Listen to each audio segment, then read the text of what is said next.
Yes. Zakir ভাই, আপনি তো আমাদের বিজনেস পার্টনার। আমাদের বিজনেস পার্টনার হিসেবে আজকে কনভেনশনে আপনি আসছেন দূর দূরান্ত, বহু দূর থেকে, সেই অস্ট্রেলিয়া, সুদূর প্রবাস অস্ট্রেলিয়া থেকে। আমি আছি ইউএসএ। আপনার প্রতি আমার অনেক শ্রদ্ধা, অনেক ভালোবাসা। আপনি আমার দক্ষিণ অঞ্চলের এক ভাই। আমি খুব কাছের মানুষ আপনারা এবং আমার। দেখা হয়নি, কথা হয় মাঝে মাঝে, কিন্তু আজকে দেখা হয়তো I am feeling proud. So এই মুহূর্তে আপনাকে একটা কোশ্চেন করি। আপনি একটা ভালো জব করেন সিডনিতে, খুবই ভালো জব করেন এবং টেকনিক্যাল জব, আর একটা ফ্রান্সাইজ কোম্পানি অ্যাডমিনিস্ট্রেশনে আপনি আছেন। বাট আপনি ম্যানেজমেন্ট অ্যাডমিনিস্ট্রেশন চালানোর পরে এই ব্যবসাতে কেন আসলেন এবং এই ব্যবসায় এসে আপনি কতটুকু সাকসেস হয়েছেন, এটি আমার একটু জানা আগ্রহ। প্লিজ। থ্যাংক ইউ বাবুল ভাই। আমি জাকিউল, সিডনির অস্ট্রেলিয়াতে থাকি। বাই প্রফেশন আমি একজন আইটি ইঞ্জিনিয়ার। জবের কারণে আমার আসলে অনেক বেশি ব্যস্ত থাকি, প্রচুর ট্রাভেল করতে হয়। হ্যাঁ, ভালো একটা জব করি ডেফিনেটলি আমি বলবো, কিন্তু কেন আমি সাইড হাসেল বা প্ল্যান বি খোঁজা শুরু করলাম? আসলে এই ফিল্ডটা আমরা স্টার্ট করেছি স্পেশালি আফটার কোভিড, যে কোনো কিছুই জব বলেন বা কোনো কিছু স্টেবল না। হ্যাঁ, আপনি যেরকমই জব হোক না কেন। সো এই কারণেই, এবং ইন ফিউচারের কথা চিন্তা করে, বাচ্চাদের ভবিষ্যতের চিন্তা করে যদি জব করেন সেটা জবই। আপনাকে যদি যে কোনো দিন বলতে পারে যে thank you for your service, that's mean আপনার যাত্রা ওইখানে থেমে গেল। কিন্তু আপনার যদি নিজে উদ্যোক্তা হয়ে একটা বিজনেস নিজের থাকে, সে কিন্তু আপনাকে থ্যাংক ইউ বলবে না আনটিল ইউ গিভ আপ। এই কারণেই আসলে আমি ব্যবসায়িক চিন্তা ভাবনা করে আমি ব্যবসা শুরু করেছিলাম। প্রিভিয়াসলি আমার অ্যামাজন এবং শপিফাই এক্সপিরিয়েন্স ছিল, যেটা আমার আসলে লাইফ স্টাইলে যাচ্ছিল না, কারণ অনেক সময় ইনভলভ।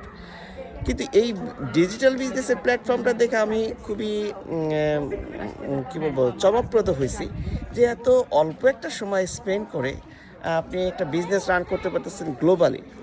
আর আমি যেহেতু আইটি ইঞ্জিনিয়ার, আমার কাছে এই সিস্টেমটা খুবই পরিচিত। এটা ফানেল টাইপ, এটা অটোমেশন সিস্টেম এই বিজনেসে রান করে, এবং এআই আছে। সো যার কারণে আপনি যখন সব কিছু বিজনেসের সেট আপ হয়ে যাবে, বিজনেস আপনার 1 থেকে 2 ঘন্টার সময় মোটামুটি একটা স্পেন্ড করলেই হবে। এবং এখানে বিজনেসটাতে সাকসেস হতে গেলে যেই মেইন বিষয়টা প্রয়োজন, সেটা হচ্ছে আপনি প্রথমত হচ্ছে আপনার মাইন্ডসেট থাকতে হবে বিজনেসে, যে আপনি কীভাবে মাইন্ডসেট করবেন। আপনি বড় বড় যারা লিডার আছে তাদের বক্তব্য শুনেন। মাইন্ডসেট বা বিজনেস করতে হলে যেসব বই পড়া দরকার, সেগুলি বই পড়ে মাইন্ডসেট করতে পারেন। বিজনেস আজকে শুরু করলে 1 বছর পরে বিজনেসটা হবেই, যদি আপনি হাল না ছেড়ে দেন। কোনো বিজনেসই কিন্তু স্টার্টিং থেকেই রকেটের মতন সাকসেসফুল হয়নি, আজ পর্যন্ত হয়নি, হবেও না। আপনাকে সময় দিতে হবে এবং ওইটার পিছনে ধৈর্য ধরে বসে থাকতে হবে। দ্বিতীয়ত হচ্ছে সাকসেসফুল হওয়ার আরেকটা উপায় হচ্ছে, আমাদের যেমন এখানে ভিডিও বেসড ট্রেনিং সাইট আছে। আপনি ট্রেনিং সাইট থেকে আমাদের যে ডিজিটাল মার্কেটিং আমরা করে থাকি, এই মার্কেটিংটা আপনারা পর্যালোচনা করবেন, দেখবেন এবং এটা আপনি অ্যাপ্লাই করবেন। আপনার আমাদের যে ডিজিটাল প্ল্যাটফর্মগুলি আমরা ইউজ করি, সবগুলি প্ল্যাটফর্মে আপনি অ্যাপ্লাই করতে পারবেন, এবং অ্যাপ্লাই করে এই জিনিসটা রেজাল্ট আপনি পাবেন, আউটপুট পাবেনই। সো আমি 1.5 বছর ধরে বিজনেসটা করছি এবং আমি one of the highest milestone এখানে অ্যাচিভ করেছি অলরেডি। জবের পাশাপাশি আমি কিন্তু ফুল টাইম জবের পাশাপাশি আলহামদুলিল্লাহ করছি। এখন এই বিজনেস থেকে আমার জবের ঠিক সমপরিমাণ 5 ফিগার আর্নিং করতেছি পার মান্থ, আলহামদুলিল্লাহ। হ্যাঁ। সো এটা যদি আপনার কাছে মনে হয় যে আসলে কি সম্ভব, অ্যাট দ্য বিগিনিংয়ে বিজনেস কেউ আপনি শিখে আসেন নাই, আপনি ডিরেক্টলি পড়াশোনা স্টার্ট করবেন ক্লাস 1, 2, দেন আপনি ইউনিভার্সিটিতে যাবেন। সেম বিজনেসটা করতে করতে জানতে একটা সময় হবে যখন আপনার বিজনেসের সাকসেসটা আস্তে আস্তে বাড়তে থাকবে।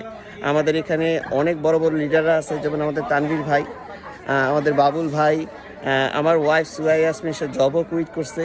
সো এরকম আপনারা যখন নলেজটা স্প্রেড করবেন সবার মাঝে, তখন আস্তে আস্তে বিজনেসটা আপনারও স্প্রেড হবে। থ্যাংক ইউ সবাইকে। Thank you very much. Thank you. আবার কখনো না কখনো, কোথায় না কোথায় দেখা হবে ইনশাআল্লাহ। আসসালামু আলাইকুম। ওয়ালাইকুম আসসালাম। Thank you.